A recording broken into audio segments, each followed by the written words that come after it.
جس میں عورتیں اور بچے بھی شامل تھے۔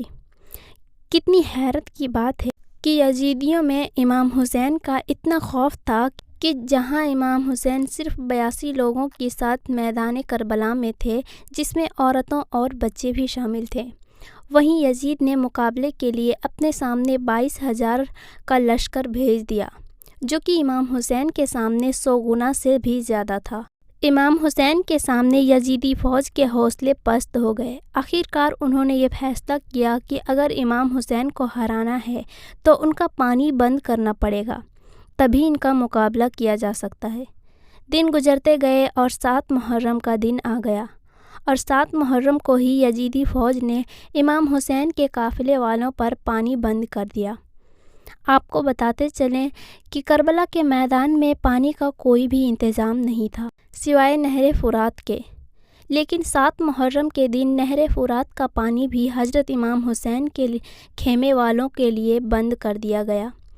حضرت امام حسین رضی اللہ تعالیٰ اور ان کے ساتھ موجود تمام جوان لوگ تو اس پیاس کو برداشت کرتے رہے، لیکن چھوٹے چھوٹے بچے اور عورتوں کا پیاس کی وجہ سے برا حال ہو رہا تھا۔ فوج یزید جو چاروں طرف سے امام حسین کے گھر والوں اور تمام ساتھیوں کو گھیرے ہوئے تھے، انہوں نے یہ طے کیا کہ اب 9 محرم کے دن امام حسین کو قتل کر دیا جائے گا۔ حضرت امام حسین نے حضرت عباس سے کہا، عباس جاؤ یزید کی فوج کے پاس اور اس سے کہو ہمیں ایک رات اللہ کی عبادت کرنے کے لیے دی جائے۔ جب حضرت عباس نے یزیدی فوج سے ایک رات کی مہلت کے لیے کہا تو انہوں نے آپ کی بات مان لی۔ جب تک 9 محرم کی تاریخ آئی تب تک امام حسین کو یہ یقین ہو چکا تھا کہ یزید کی فوج کا مقصد صرف اور صرف مجھے شہید کرنا ہے، اس کے علاوہ یزید تو کچھ بھی کرنے کے لیے تیار نہیں ہے۔ اس لیے حضرت امام حسین نے 9 محرم کی رات میں اپنی تمام خیمے والوں کو ایک جگہ پر اکٹھا کیا، اور آپ نے کہا کہ یہ بات تو طے ہو چکی ہے، یہاں پر موجود سبھی لوگ 1-2 دن کے اندر شہید ہو جائیں گے، اس لیے یہاں موجود آپ میں سے جو بھی ابھی واپس جانا چاہتے ہیں وہ جا سکتے ہیں۔ حضرت امام حسین نے فوراً خیمے میں جل رہے تمام دیوں کو بجھوا دیا اور اندھیرا کروا دیا، تاکہ جو بھی جانا چاہے وہ بے جھجک چل جائے۔ تھوڑی دیر بعد جب دیوں کو دوبارہ جلوایا گیا تو سارے کے سارے لوگ بیٹھے آنسو بہا رہے تھے، یعنی کہ کوئی بھی لوگ حضرت امام حسین کو چھوڑ کر نہیں جانا چاہتے تھے۔ آخرکار 10 محرم کا دن آیا اور حضرت امام حسین اور یزیدی فوج کے بیچ جنگ ہونا شروع ہو گئی۔ یہاں ایک طرف یزید کی بڑی فوج تھی تو وہیں دوسری طرف امام حسین کے ساتھ صرف 72 لوگ تھے۔ اتنے میں فوج یزید کا حملہ شروع ہو گیا اور ہر شہید شہادت کا جام پیتا گیا۔ کبھی عمر شہید ہوتے تو کبھی قاسم شہید ہوتے تو کبھی علی اکبر شہید ہوتے تو کبھی اونو محمد شہید ہوتے۔ 3 دن کے پیاسے امام حسین کے گھر والوں اور تمام افراد یزید فوج سے جنگ کرتے رہے اور ایک ایک کر کے شہید ہوتے گئے۔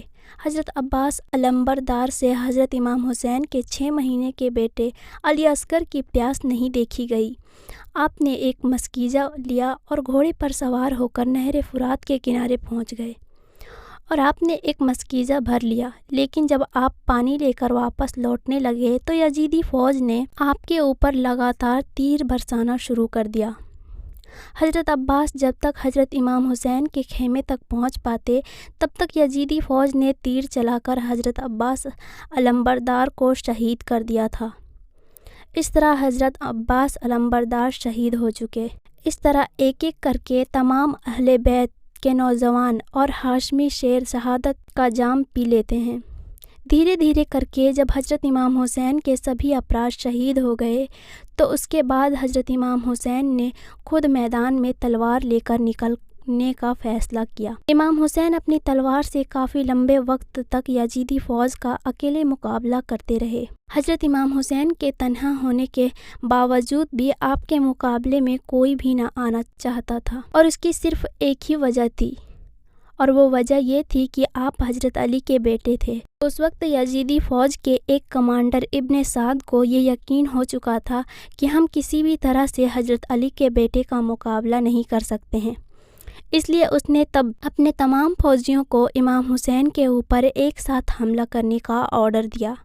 تمام لوگ حضرت امام حسین کے اوپر ایک ساتھ مل کر حملہ کر رہے تھے، لیکن اس کے باوجود بھی امام حسین لگاتار یہ ثابت کر رہے تھے کہ باطل چاہے تعداد میں کتنا ہی زیادہ کیوں نہ ہو، وہ حق اور سچ کے مقابلے میں بالکل بھی نہیں ٹک سکتا۔ جب حسینیت اور یزیدیت کے بیچ بڑی خطرناک جنگ چل رہی تھی کہ اسی بیچ میں اچانک سے نماز عصر کا وقت ہو گیا۔ حضرت امام حسین نے ایسے مشکل وقت میں اور ایسے زخمی حالت میں بھی عصر کا نماز پڑھنے کا ارادہ کیا۔ آپ نے جیسے ہی نماز پڑھنا شروع کیا، یزیدی فوج کو وہ موقع مل گیا جس کا وہ لوگ ایک لمبے وقت سے انتظار کر رہے تھے، یعنی جیسے ہی حضرت امام حسین سجدے میں گئے، سمرجل جوشن نے آپ کی گردن پر تلوار چلا کر آپ کے سر کو جسم سے جدا کر دیا۔ حضرت امام حسین کی شہادت کے بعد یزیدیوں نے آپ کے سر مبارک کو نیزے پر رکھ کر پورے کوفہ میں گھمایا۔ آپ کے سر مبارک کو گلی گلی میں گھما کر جلوس نکالا گیا تھا۔ کربلا کی اس جنگ میں حضرت امام حسین کے گھر والوں میں سے صرف آپ کی ایک اولاد ہی بچ سکی تھی، جس کا نام حضرت زین العابدین تھا۔ اس کے علاوہ حضرت امام حسین کے گھر کے تمام عورتوں کو قیدی بنا کر کوفہ لایا گیا تھا۔ بھلے ہی اس دن امام حسین کو شہید کر دیا گیا تھا، لیکن آج بھی حضرت امام حسین پوری دنیا میں قیامت تک کے لیے زندہ ہے۔